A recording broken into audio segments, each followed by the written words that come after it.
येवला तालुक्यातील बदापूर शिवारात बिबट्याच्या दहशतीने ग्रामस्थ हादरले आहेत. पुण्यात नोकरीला असलेल्या आणि सुट्टीसाठी गावी आलेल्या एका तरुणावर बिबट्याने हल्ला करण्याचा प्रयत्न केला.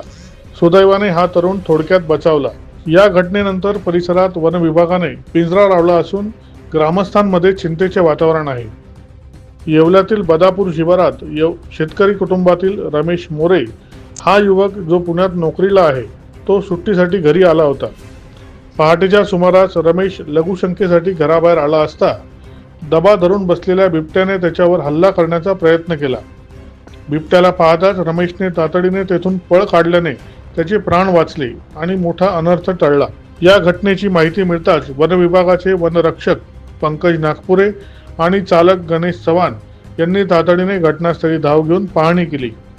बिबट्याचा वाढता वावर लक्षात घेता वन विभागाने या ठिकाणी पिंजरा लावला आहे. या परिसरात केवळ एकच नव्हे तर 3 बिबट्यांचा वावर असल्याचे शेतकऱ्यांचे म्हणणे आहे. परिसरात पाळीव कुत्र्यांचेही अवशेष सापडल्याने भीती अधिकच वाढली आहे. यावेळी शेतकरी बांधव मोठ्या संख्येने उपस्थित होते. या बिबट्यांचा लवकरात लवकर बंदोबस्त करावा अशी मागणी ग्रामस्थांनी केली आहे.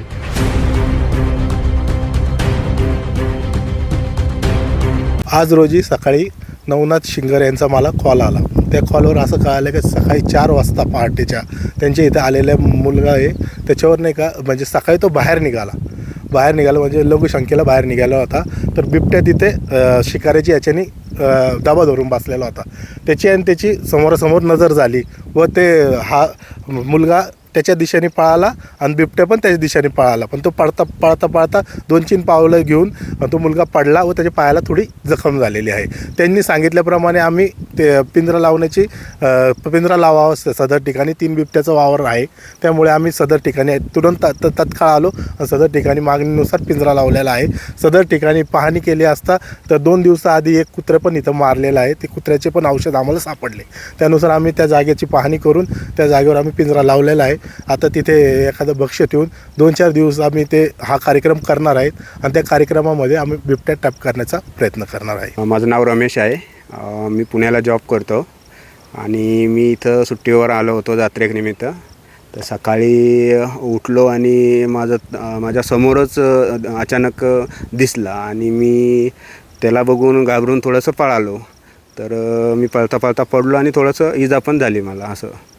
तर हे सगळं होतं. ते सगळं बघून आणि घरचे उठले झोपेतून आणि आरडाओरडा झाला तर ते पळाला तो तिथूनच रिटर्न असं.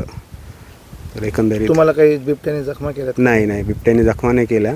मीच स्वतःच्या बचावासाठी पळालो तर थोडंसं लागलं असं. दैनिक भ्रमरसाठी प्रतिनिधी दीपक सोनवणे, येवला.